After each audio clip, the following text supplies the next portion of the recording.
السلام علیکم. زه سید رفیع الله د وخت پی ټي وي بولم. د حکومت د جوړولو لپاره تماسونه او اړیکې نیول کېږي. مسلم لیگ نون، پیپلز پارټي، ام کیو ایم، پاکستان استحکام پارټي، مسلم لیگ نون او بلوچستان عوامي پارټي په وفاق کې د اتحادیې حکومت د جوړولو اعلان کړی دی. د پیپلز پارټي او مسلم لیگ نون د مخورو او د کمیټیانو تر مابین به نن یوه بله غونډه هم کیږي.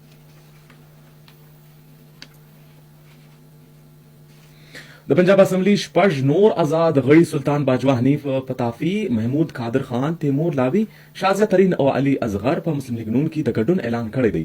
هغوی د پارټي پر قیادت باندې د پوره باور څرګندونه کړې ده چې په ملګرتیا او مرسته کولو سره د پاکستان له ستونزو څخه وتلی شي.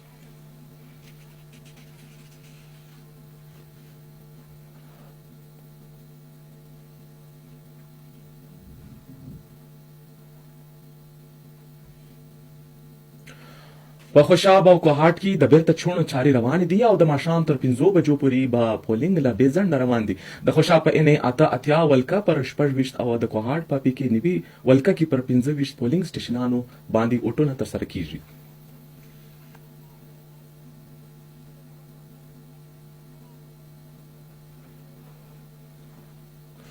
د اطلاعات او نگرا وفاقي وزیر مرتضی سولنګي له رسنیو سره د خبرو پر مهال وویل چې مملکت د صدر تر چوټ ټاکنو وروسته په 21 ورځو کې د قومي اسمبلي غونډه رابللی شي. د فروری تر 29 نیټې پورې په یوه ورځ غونډه راغوښتلی شي. له ټوټ ټاکنو کې د شکایتونو لپاره د چوکاټونه موجود دي او د شکایتانو لپاره قانوني چوکاټونه ته تللی شي. په غزه کې د بشریت عامه وژنه دوام لري. د خان یونس د نصیر هسپتال په محاصره کې د کېدو سره د روغتیا پالانو او د ناروغانو ژوند به خطر کې دی. د وزن فلسطینیانو سره په ژغورلو سره نه پیسې دي. د کسانو شهادت خبرونه دي پر رفح باندې د اسرائیلو ځواکونه د مځکې او واهي بریدونه دوام لري. ځای خلک زیات ډارېدلي دي او د پناه اخیستونکي د کیمپ خواته روان دي. امریکا ملګري وی د غزې په ښار باندې د اسرائیلو لخوا پر امکاني برید اندېښه څرګنده کړې ده. پر رفح باندې مځکني برید په ورانونکي و اسرائیل دی له دې کاره لاس واخلي. ګڼې ګوڼې په دغه ښار کې تر 15 لکه زیات کسان د پناه اخیستونکو په حیثیت ژوند کوي. استرالیا، نیوزیلینډ او کینیډا خبرداري کړې دي چې د دغه برید په ثوب زیات ورانۍ راوتلی شي. د ښاریانو د وتلو دپاره هېڅ ځای نشته. د تباهي لارې دې نه خپلوي. په بلوچستان کې الیکشن ټریبیونال جوړ کړل شوي دي. د کال 2024 د چون د مقدمو اورېدنه به 3 ټریبیونال کوي. د ارټیکل 225 او د الیکشن ایکټ 100 د لارې دغه ټریبیونال جوړ کړل شوي دي. د عدالت عالیه درې ججان صاحبان پر ټریبیونالان برخه اخلي. جسټس عبدالله بلوچ، جسټس روزي خان بړیچ او جسټس نواز رانا به جلا کیسونه اوري. د ټریبیونال لپاره د بلوچستان چیف جسټس دغه جان په کار ګمار ورلي دي. د الیکشن کمشنر لخوا د ټریبیونال لپاره درخواست د فروری په 14 نیټه استول شوی دی. چې څنګه د ټریبیونال درخواست ورسېدی هغه جوړ کړل شوی د بلوچستان های کورټ او د رجسټرار لخوا د بلوچستان الیکشن کمشن خبر کړل شوی دی.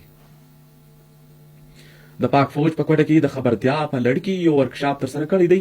په دې ورکشاپ کې په ځانګړي ډول د بلوچستان د لایف سټاک ډپارټمنټ ډایرکټر جنرال د کوټې له مغل آباد او جتک سټاف سره د اړه لرونکي نوموړو ډېرې فارمانو استازو او د ډېرې فارمان اسوسییشن صدر ګډون درلودی. په ورکشاپ کې د معلوماتو او خبرتیا وړاندې کړل شوي دي چې د لایف سټاک او لسی او اقتصادي ښېګړې به رامنځته شي. د ویکسین ورکولو او پر وخت باندې دربلنه او باور ورکړی شوی دی چې د پاک فوج لخوا د شیدو او د پیداوار او زیاتولو او د ناروغیو په ضد به د دفاع ساتنه په لړ کې د وړاندې ورکول شي. د حکومت پرېکړې ته په کتلو سره په ټول هېواد د بجلي د غلا کوونکي په ضد د کاروایانې نتیجه ورځ په ورځ رابرسېره کیږي. د جنوري له 5 نیټې څخه د فروری تر 11 نیټې پورې د اعداد و شمار په رڼا کې له ټول هېواد د څخه 2 خال و 2 بلنې کلدارې ترلاسه شوي دي. 144 کسان نیول شوي دي. د حکومت ادارې د بجلي غلا کوونکو په ضد کاروایي جاري او ساتلو په ښه اراده لري.